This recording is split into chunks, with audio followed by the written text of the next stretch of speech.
Хәбир Ибраһимов әсәре буенча куелган «Ялгыз тәкәрлек» фильмының төшерелүенә дә 20 ел булган. Яшь кыз баланың фаҗигале язмышы, авыл халкының хокуксызлыгы кебек темаларны телеэкраннарга кертеп җибәрә ул. Фильм өчен җырда туа.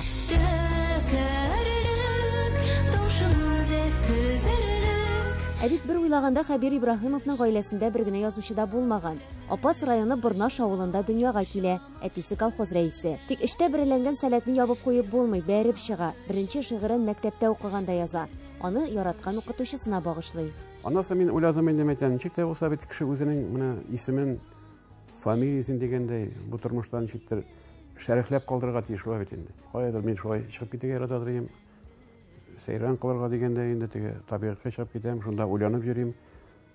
Бер чыкырда ятам, инде бер көтчәр. Мин шунда үземә ничектер вәгъдә биргән кебек булып чыкты инде. Мәйтәм, мин язучы булырга тиеш. Хәбир Ибраһимовның язучылыгына әтисе теше тырнагы белән каршы булган, нәселгә хас түгел ди. Ул каршылыкларны җиңәргә өйрәнгән, киресен исбатларга була. Син бу эшне ташлады, сиңа бармый булды, сиңа әкренләп карьера ясап, бер начальник булырга кирәк ди. Мәйтәм, миңа кирәк. Yani buldurat olmayayım, miten yazıcı bulam. Nasıl televizyona kilip çıkmış, tavşırlar alıp bara başlamış şimdi 90'lı yıllarda eyberlerim çıkar başladı, spektaküllerim koyula başladı. Bu bizim neslini çıktı. Şu uzun icatı bilen damlarga mümkün degen fikir tutu etiydi. Hem anlay başladı, hem nasıl aldan yaz söktü o mini TV'de yazmadı. Hazır şimdi Tilgi başladı sonundan az yazasın deyip, kübrak yazıp meni söge başladı.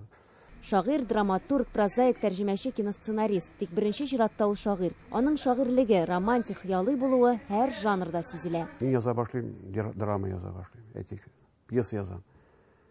Ул драма минем әйләнә ул мелодрамага. Анда минем шагыйрьлегем сизелә. Анда минем беренче җыр килеп чыга. Аның шушының җыры туа. Әйтик, менә «Ялгыз тәкәрлек» дигән мин бит аны башлап пьеса итеп яздым, кино төшергәнче. Аның җыры да барлыкка килде.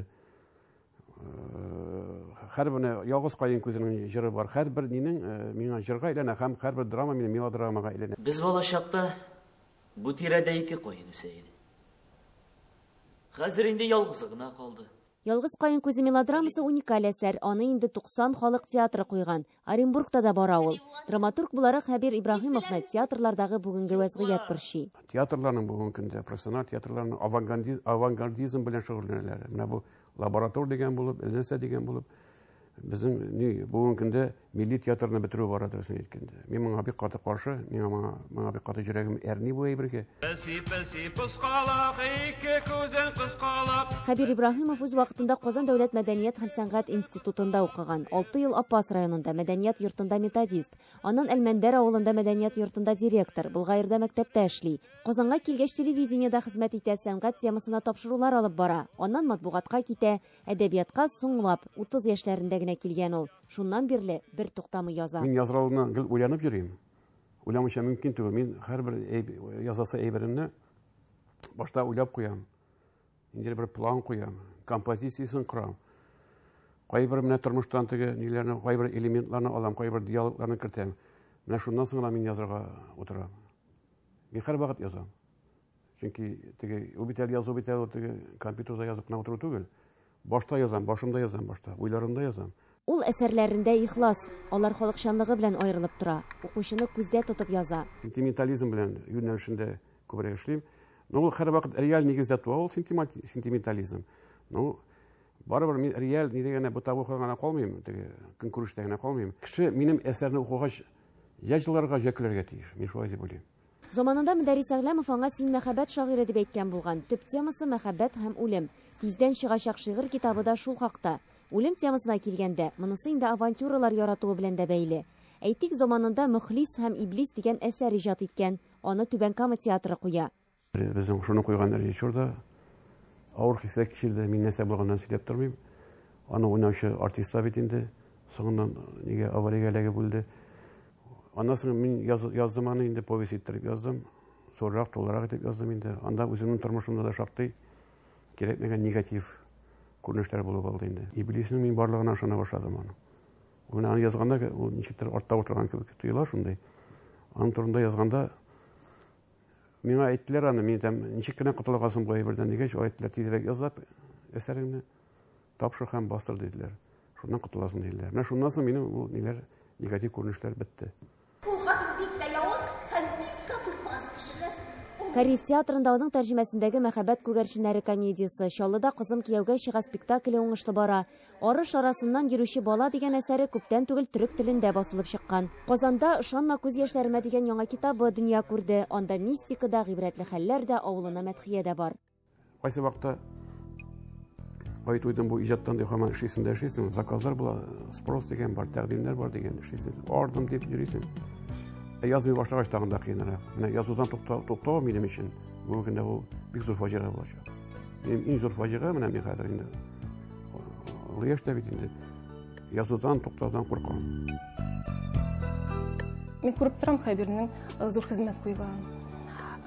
Төрле вакытлар була, эштән арып кайткан чаклар да була. Ул утырада минем язасым бар әле ди. Менә шушыны язып куясым бер туктай миңа бер фикер килде әле башыма ди. Ул армида кебек ул, ничектер. Ул айрым бер халәткә керә дип әйтер идем мин. Ул менә синең белән дигән эшә кебек, әйме? Синең белән сөйләшә дә кебек ул. Минем җавапларымны ишетмәскә дә мөмкин ул. Бу таләгән моны да мин уни белмим, гармунда, кызганычка каршы. Шулай да минем идә тора, чөнки мин шундый әйбергә шуннан әйберләрнең җаны бар. Һәрбер әйбернең менә ул Әсфан Фасфатинса да бар инде ул. Һәрбер хәтта бүкәнең дә иясе бар. Шулай җаны бар. Мин уйлыйм, гармунның да җаны бар. 2012 елда Туфан Миңнуллин вафат булгач, Таис оешмасы җитәкчесез кала. Хәбир Ибраһимов аны үз кулына ала. Без инде авторларның үзләренә тиешле гонорар әҗерен, тиешлесен гонорарын ай сайын биреп барабыз. Чөнки ул прокаттан килә, әйтик драматургның әсәре бар икән. Ничә процент театрлардан килә. Шул анда безнең авторлар бит әле анда сценографистлар, шул вакытта рәссамнар, декорация эшлиләр театрда. Бик күп авторлар безнең, алар белән эшлибез. Бүген көндә ул безнең бердән-бер милли оешма. Ул Татарстанда гына. Бөтен милли оешмалар менә Башкортстанда әйтик, шулай ук Чувашстанда, Марида бетте ул оешмалар.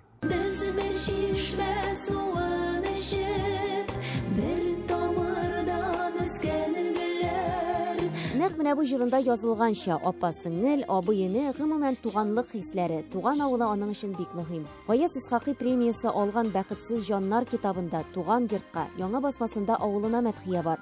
Киләчәктә мәктәбе турында да язарга тели. Булар барысы да татар халкының кыйммәтләре ди ул. Эльвира Хөснетдинова, Татарлар, Казан.